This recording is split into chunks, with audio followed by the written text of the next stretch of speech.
Before I went to Salzburg or Prague or Amsterdam, I went to Disney.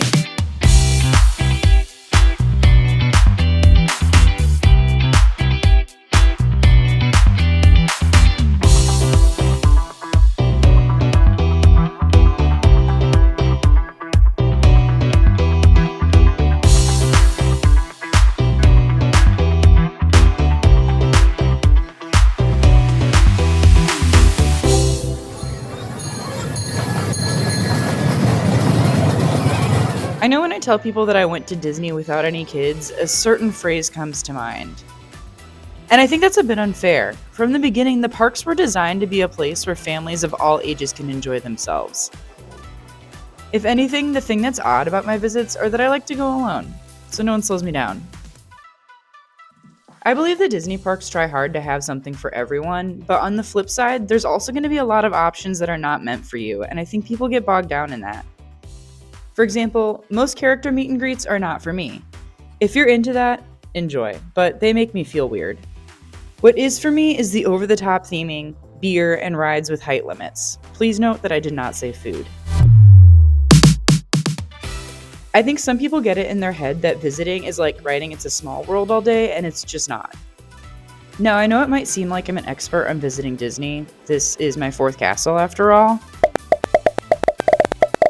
But visiting these parks generally takes a level of planning and preparedness starting months out that I both did not do this trip and don't have time to explain fully.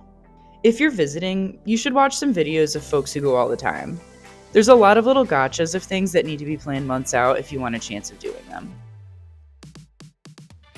That said, of all the Disney parks I've been to, Disneyland Park and Disney Studios Park, especially on a weekday in December, were the easiest to navigate and also the cheapest. I found an inexpensive Airbnb nearby where my host made sure that Disney was not the only reason I came to Paris. He reminded me that they have the Louvre too, just in case I forgot. My 2-day park hopper ticket was $200.13. Compared to Disneyland California, which also has 2 parks, a 2-day 1 park per day ticket was $335 and a 2-day park hopper was $435. If you wanted to go to Disney World, which does have 4 parks to visit, a 2-day 1 park per day ticket is still $435 and a park hopper would be $549 for 2 days. I opted for the hopper because the parks are very close to each other, probably less than a 5-minute walk from gate to gate. I started in Disneyland Park, which for folks who know Disney looks a lot like Disneyland in California or Magic Kingdom in Florida. For folks who don't, it's the one with the castle. Speaking of the castle, the dragon in the basement is a fun no-wait walkthrough.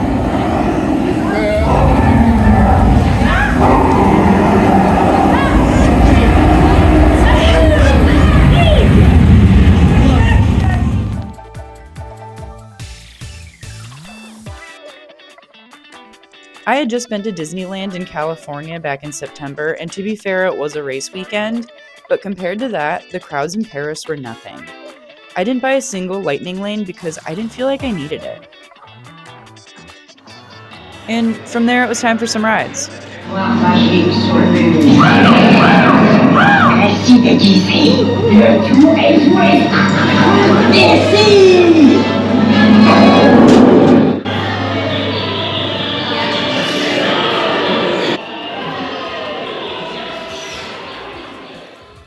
Okay, this may be controversial, but this place opened in 1992. I don't know if I would have put that ride in at this point. I mean, I know a lot of, all the classic Disney ones have it. Don't get me wrong, but, I feel like they all have updated it since then, and they do it better.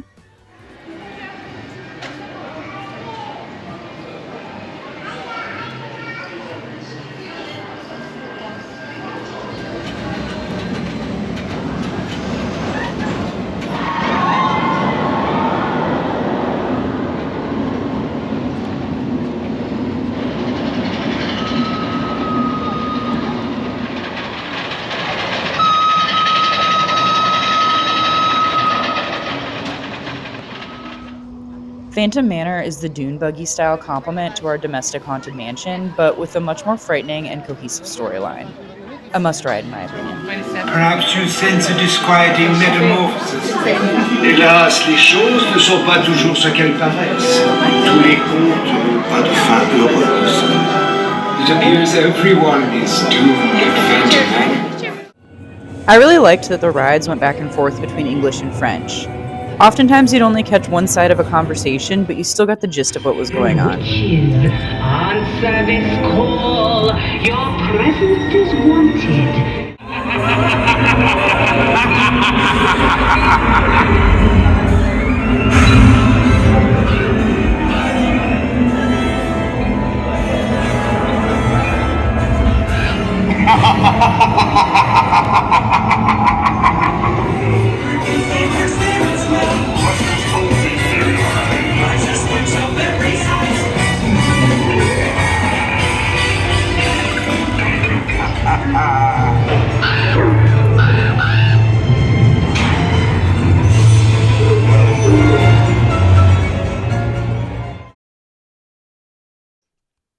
After a few hours, I moseyed over to the soon-to-be former Walt Disney Studios. For the folks who know Disney, the best way I can describe this park is MGM Studios. No, not Hollywood Studios. It's like back before that park was updated. They have the Hat, the Water Tower, or Earful Tower. Horrible. An Avengers overhauled version of Rock and Roller Coaster, and the Piece de Resistance, the Tower of Terror.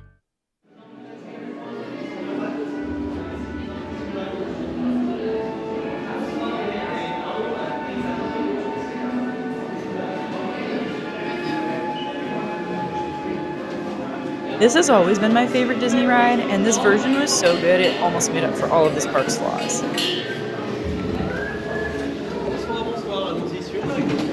Bienvenue, welcome. Avancez bien jusqu'au fond all the way, please. Et restez bien sur le tapis, stay on the carpet. Bonsoir.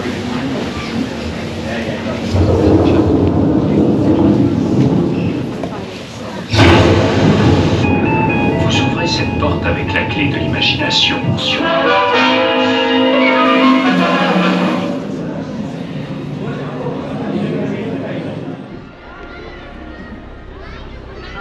They also have an Avengers campus, which is super cool if you're not burned out on Marvel content or you really like Spider-Man.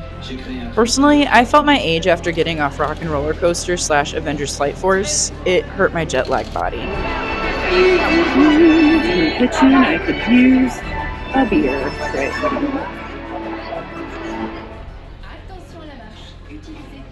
Before I get too far in, I want to address that Disney Studios Park is undergoing a major overhaul and is set to open a huge expansion on March 29th. I know, just weeks away. The park is changing its name to Disney Adventure World and will be opening World of Frozen and a bunch of other stuff. I am positive my experience with crowds will not be the same after March 29th, but I also think that the changes are going to be great. I'll get into that in a bit.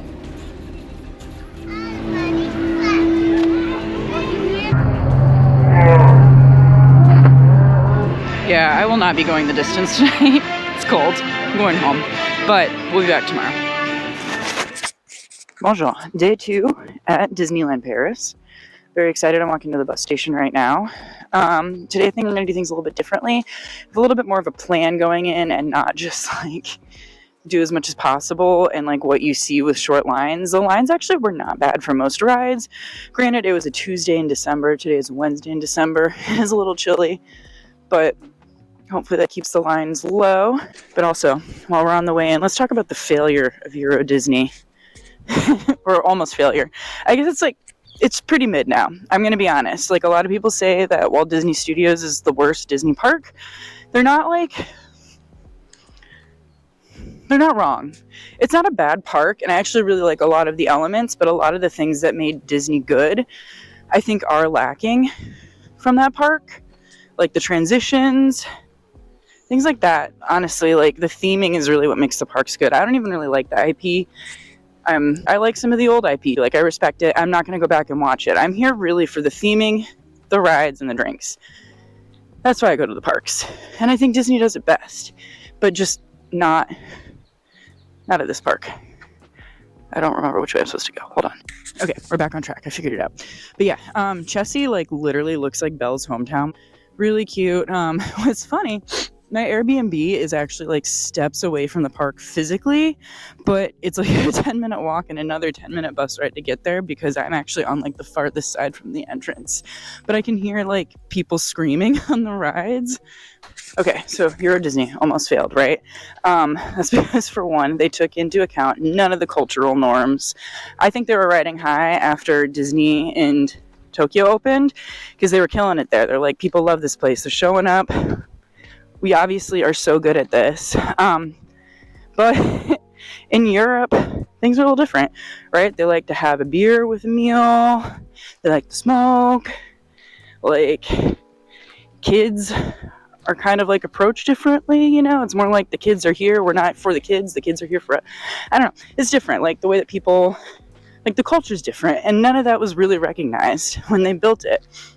And so, in the theme of Disney, they had a dry park, and the food was expensive and mid,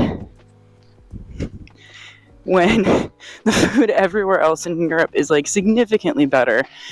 And like, why would you go? Why would you pay money to be at this park, to not have a beer, not be able to smoke, be with your kids? They were closing early, so like it was more of like a nightlife thing for them. Like, who wants to go to the park early? It's crazy.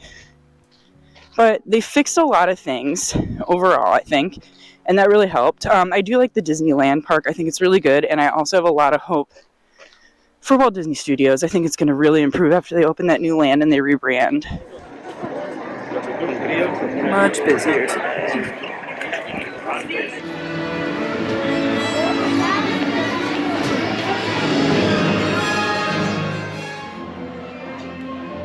There are always going to be some rides that are closed for refurbishment, and when I visited, that was Space Mountain and Remy's.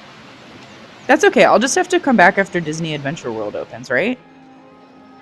But if there is something that you're really wanting to ride, you should check the closure list before you go. Oh, and if you need to get out of the weather, this is a great spot to hang out. Welcome to It's a Small World. Remain seated at all times and please no noise.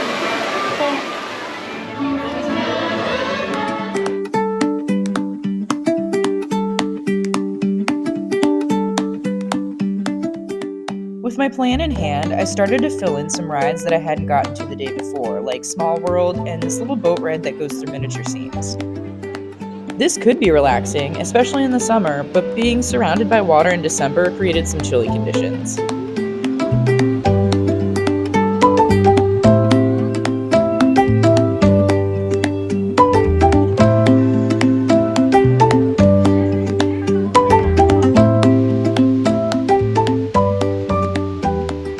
And I had to stop by Pirates before I visited the Problem Child.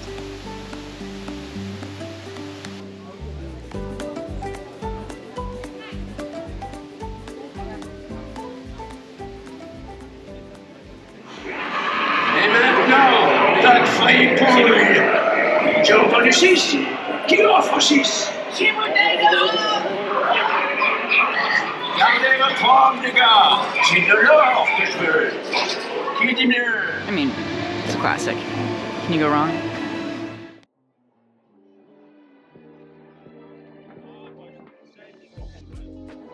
Like, why? What was the plan there? What was the plan, Disney? Okay, I think I know how they're gonna fix this, because if you look behind me, so that's that big building, that like rando building that's like there instead of a castle. But this is where Frozen Land is gonna go. So I think that's gonna be like how they fix this whole entrance area, because it's not like each part of the park is bad. It's just like the way that it's cohesive is not cohesive. I guess this one survived because it was part of the building. I didn't ride every single ride because I didn't want to, but I did get to ride every ride I wanted to at least once, and the bangers multiple times. Okay, it's 4th time on Tower of Terror. It's amazing every time. Can't record on it, so I haven't really been documenting it, but that ride is perfection. It's perfection, and every iteration. The only ride that did give me a bit of trouble, just because I was too stubborn to wait for it, was Crush's Coaster. If I had been willing to get a lightning lane or just wait, this would not have been an issue. It's totally a me thing. I did get on, but I had to give up on my low weight aspirations. It's time I address the food issue in the parks, mainly that it was overall not very good. I only had quick service because I didn't make any dining reservations, and while there were some options still available for sit-down restaurants, the price was pretty high, and typically they only had one plant-based option. It doesn't feel right drinking my beer out of a Coke bottle. Okay, but like real talk, this place. Those donuts were some of the worst donuts I've had in my entire life, and they were expensive. Like, I didn't even finish them. And if you know me, that's bad. That's bad. And like, in regards to food, I would say bring your own. I have not really liked any of the food I've had. I don't eat meat, obviously, but like, there's not many options, and the options that they do have, like, they look like they're going to be good. Like, that veggie dog I was really excited about that. I've had a smart dog before. They had a lot of toppings. The thing with, like, fake meat is it's all about, like, the condiments. They make or break it, and the mustard was working on that hot dog, but that's all that was working, and that's all I could taste. So... And it was like a freaking mess. And it's set up to be portable, but it was not portable. So I would not recommend it. There's better food and it's cheaper. And it just like, I feel like I'm getting ripped off when you buy food here. And then like the last thing I'll say about food is like, I kind of wish they did like a mid-casual, because there's a quick service and then there's like sit down. But like in Disney World, they have that mid-casual. Like they've got the baseline tap where you can go and just like sit and have a beer or two or three. They have like an Epcot. There's a lot of places to like get a drink, hang out for a bit, and I just don't really feel like the Nomad Lounge, you know, where you don't have to necessarily have reservations, but you can get a really good drink, you know, a really nice cocktail and sit down in a really nice environment for a bit. And there's just like nothing in the middle ground here. It's all quick service or sit down, and a lot of the sit down is buffet, and I don't really want to risk it. And if it's not buffet, a lot of them too have like a prefix menu, so make sure you check that out too, because you might not like what you can get. By my second evening in the parks, I was beyond grateful that I found something worth finishing. If you're a plant-based eater like myself, the only thing that I tried that was worth eating was at Stark Factory. I felt like the whole time I'd been in the parks I'd just been snacking and never had really filled up on anything, so I almost cried while I ate that mac and cheese. Eat this. Don't eat any of the other stuff. I had a blast in Disneyland Paris, but after 2 days, I was ready to start the rest of my adventure in Europe. Check out how I spent the first 23 days of December solo traveling across 5 countries, experiencing local holiday traditions, drinking as much blue wine as I could handle, and trying out the local take on fried dough. Those videos are already out. And if you're like me and ready for something totally different, I should be on my way to a new continent by the time you see this. Like and subscribe so you don't miss it.